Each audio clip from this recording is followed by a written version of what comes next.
Welcome to our channel. तो आज हम लोग देखने वाले हैं क्वेश्चन बैंक, जो कि वीडियो के माध्यम से देखेंगे हम इसको। तो देखिए, आज हम इसका क्वेश्चन बैंक देखने वाले हैं, तो आप इसको अच्छी तरह से देख लीजिए। हिंदी का ऑब्जेक्टिव का क्वेश्चन बैंक, हम इसमें 50 ऑब्जेक्टिव देखने वाले हैं, जो कि पिछला एग्जाम में आपको पिछले 2018-2017 के एग्जाम 2018-2019 के एग्जाम में पूछा गया है। तो चलिए वीडियो को शुरू करते हैं। वीडियो शुरू करते पहले अगर चैनल पर नहीं तो चैनल को जरूर सब्सक्राइब कीजिएगा और वीडियो को ज़्यादा शेयर कीजिएगा। पहला हमारा क्वेश्चन, भारत में बेरोजगारी का प्रत्यक्ष और प्रमुख कारण है जाति प्रथा। ठीक है, जाति प्रथा। पेड़ का कमरा किसकी रचना है? तो पेड़ की कमरा रचना है विनोद कुमार शुक्ला का। किसका? विनोद कुमार शुक्ला का। 2 नंबर हो जाएगा हमारा। V.R. नारायण ने किस कहानी का अनुवाद किया है? तो दही वाली मगम्मा। कवित्री अनामिका का जन्म कब हुआ था? तो 1961 ईस्वी में। 1961 ईस्वी में। घनानंद की भाषण क्या है? तो 5 का हो जाएगा हमारा क्या? B number. घनानंद का भाषण है ब्रज भाषण। अगला हमारा क्वेश्चन है, किसके अनुसार सेनों के सिद्धांतों को बदल दिया था? तो किसके अनुसार? खोखा के अनुसार सेनों का सिद्धांत बदल दिया था। दारिश नामक सोने के सिक्के से भरा घड़ा किसे मिला था? तो दारिश नामक सोने के सिक्के से भरा वारेन हेस्स को मिला था। ढहते विश्वास किस भाषण के अनुदित है? तो ढहते विश्वास उड़ीसा भाषा के अनुदित है। अगला है हमारा कि दूर चट्टानों की ठंडी गोद में किस कवि की पंक्ति है? दूर चट्टानों की ठंडी गोद में किस कवि की पंक्ति है? तो हमारा डी नंबर हो जाएगा किसका? रेनर मारिया रिल्के। जीवनानंद दास की किस कवि को प्रबुद्ध आलोचनों द्वारा रविद्रोत्तर युग की श्रेष्ठतम प्रेम कविता की संज्ञा दी गई है? तो 10 का हमारा हो जाएगा बी नंबर। बनलता सेन। आध्यात्मिक शिक्षा में गांधी जी का क्या अभिप्राय था? आध्यात्मिक शिक्षा से गांधी जी का यहाँ से हो जाएगा, सॉरी देखिए टाइपिंग में बहुत अशुद्धियों पर ध्यान दिया जाता है, फिर भी हो जाता है इसमें। अभी टाइपिंग है तो थोड़ी मेरी हो जाती है। तो देखिए किस सिद्धांत दिया था, तो किस पर? 11 नंबर का हमारा हो जाएगा डी नंबर। हृदय की शिक्षा पर। अभिनव की 29 दिनों की प्रवास में के दौरान लेखक ने कितने गद्य की रचना की थी? तो 12 का हमारा आ जाएगा ए नंबर। 27 गद्य की। धरती कब तक घूमेगी कि इस भाषण के अनुदित कहानी है? तो धरती कब तक घूमेगी किस भाषा के? तो राजस्थानी भाषा के। पप्पा पति को कौन सा रोग था? तो पप्पा पति को कौन सा रोग था? तो D number meningitis. 15 number question है हमारा कि वीरेन डंगवाल को किस कृति के लिए साहित्य अकादमी पुरस्कार दिया गया है? तो 15 का हमारा हो जाएगा क्या? D number. कवि ने कहा। 16 नंबर है कि परदेश की विधा पढ़ने का क्या परिणाम हुआ? परदेश की विधा पढ़ने का क्या परिणाम हुआ? तो हमारा हो जाएगा क्या? B number. सबकी बुद्धि विदेशी हो गई। नगर कहानी के लेखक द्वारा रचित है। नगर कहानी किस लेखक के द्वारा रचित है? सुजाता। अगला है, लेखक के अनुसार मनुष्य के नाखून किसके जीवंत प्रतीक है? तो सी नंबर हो जाएगा। परजीवी वृत्ति पारवी वृत्ति के।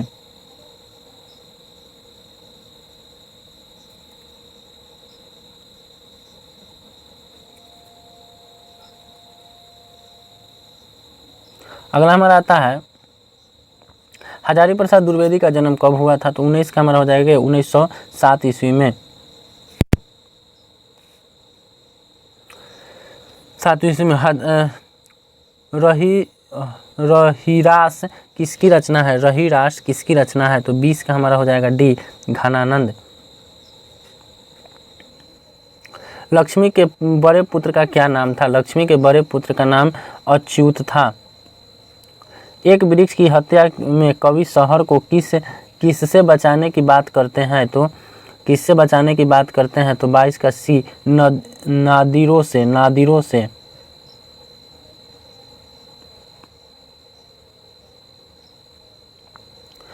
गांधी जी का दक्षिण अफ्रीका प्रवास कब से कब तक था? गांधी जी का दक्षिण अफ्रीका प्रवास कब से? तो 1893 से लेकर 1914 तक,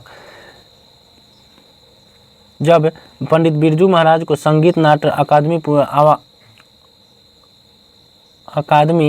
अवार्ड मिला तब उनकी उम्र क्या थी? यहाँ पे थोड़ी मिस्टेक है, यहाँ पे ड्रॉ होगा। उनकी उम्र क्या थी? 24 का हो जाएगा ए 27 वर्ष। कवि ने मालिन किसे कहा है? तो कवि ने मालिन सी नंबर कृष्ण राधा को कहा है। अगला हमारा है मंगू के अलावा उसकी माँ की कितनी संतानें थी? तो मंगू के अलावा उसकी माँ की तीन संतानें थी। कितनी संतानें थी? 3 संतानें थी। अज्ञेय का जन्म कब हुआ था? तो 27 का हमारा हो जाएगा 27 का भी 1911। दिनकर किस कृति के लिए ज्ञानपीठ पुरस्कार मिला था? दिनकर को किस कृति के लिए ज्ञानपीठ पुरस्कार मिला था? तो 28 का हो जाएगा सी उर्वशी। नौबत खाने में इबादत साहित्य की कौन सी विधा है? नौबत खाने में इबादत साहित्य की व्यक्ति चित्रण है। पंडित बिरजू महाराज लखनऊ घराने की किस पीढ़ी के कलाकार थे? तो हमारा हो जाएगा डी 8वीं पीढ़ी का। पिता के बेटे ने सीता को कितने रुपए माहवारी खर्च देने का निर्णय किया? माहवारी खर्च देने का निर्णय किया ए नंबर 50 रुपए। अगला हमारा क्वेश्चन है उत्तर भारत से नागरी लिपि के लेख कब से मिलने लगते हैं? तो उत्तर भारत से 8वीं सदी से। अगला हमारा क्वेश्चन है कि बहादुर को कितने रुपए की चोरी का इल्जाम लगा था? तो बहादुर पे कितने रुपए के 11 रुपए की चोरी का इल्जाम लगा था। भारत माता कवि में भारत का कैसा चित्र पुरस्कृत किया गया है? तो 34 का हो जाएगा सी यथायथ।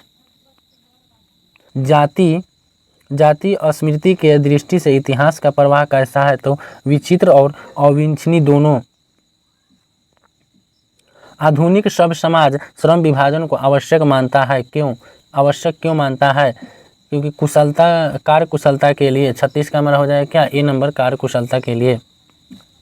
27 नंबर है श्रम विभाजन को जाति प्रथा पाठ बाबा साहब ने किस भाषण का संपादित अंश है? बाबा साहब के किस भाषण का संपादित अंश है? तो 37 का हो जाएगा हमारा सी एनिहिलेंस ऑफ द कास्ट।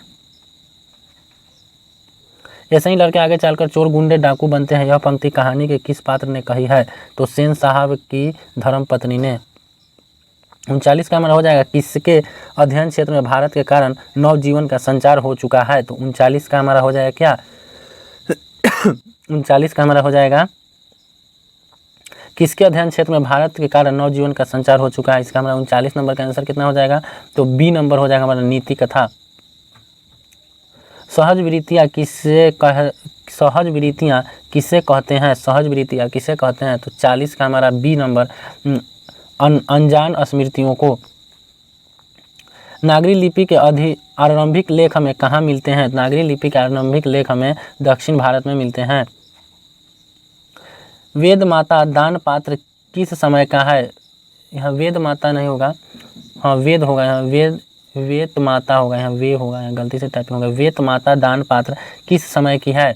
तो हमारा हो जाएगा क्या 42 का ए नंबर हो जाएगा 1020 का। बहादुर लेखक के घर से अचानक क्यों चला गया? स्वयं के प्रति लेखक तथा उनके घर वालों के व्यवहार में आए परिवर्तन के कारण। मोस्ट इंपोर्टेंट सब क्वेश्चन है। साहित्य की परंपरा का पूर्ण ज्ञान किस व्यवस्था में संभव है? तो साहित्य के परंपरा का पूर्ण ज्ञान किस व्यवस्था में संभव है? 44 का हो जाएगा सी समाजवादी व्यवस्था में। अगला आता है हमारा कि पंडित बिरजू महाराज का जन्म कब हुआ? तो पंडित बिरजू महाराज का जन्म 4 फरवरी 1938 को हुआ था।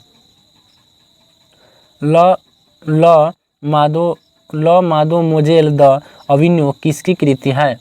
तो किसकी कृति है यह? तो 46 का हमारा हो जाएगा बी नंबर पिकासो की। लाल सुतुज का धार्मिक उपयोग कब से कब तक होता रहा? लाल सुतुज का धार्मिक उपयोग कब से कब तक होता रहा? तो डी नंबर 14वीं सदी से फ्रेंच क्रांति तक। मछली कहानी के किस वर्ग का चित्रण है? मछली कहानी किस वर्ग का चित्रण है?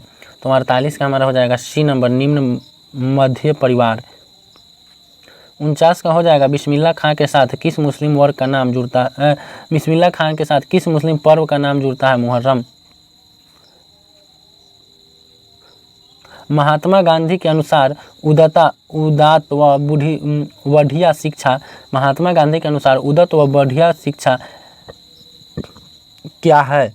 तो महात्मा गांधी के अनुसार उदात्त और बढ़िया शिक्षा हमारा क्या है? आंशिक प्रतिरोध। यह 50 है और भी इसमें देखिए ऑब्जेक्टिव है, लेकिन थोड़ी सी प्रॉब्लम है, इसकी वजह से अभी इसमें पूरी तरह से टाइपिंग नहीं हो पाया। आपको इसका पूरी तरह से हम आंसर शीट तैयार करके और हम कल ही इसके बाद इसको देखेंगे, कितना 50 क्वेश्चन देखने वाले हैं। तो चलिए, अगर वीडियो अच्छा लगा तो चैनल को जरूर सब्सक्राइब कीजिएगा, वीडियो को लाइक कीजिए, ज़्यादा से ज़्यादा शेयर कीजिएगा। चलिए मिलते हैं अगले वीडियो में, तब तक जय हिंद।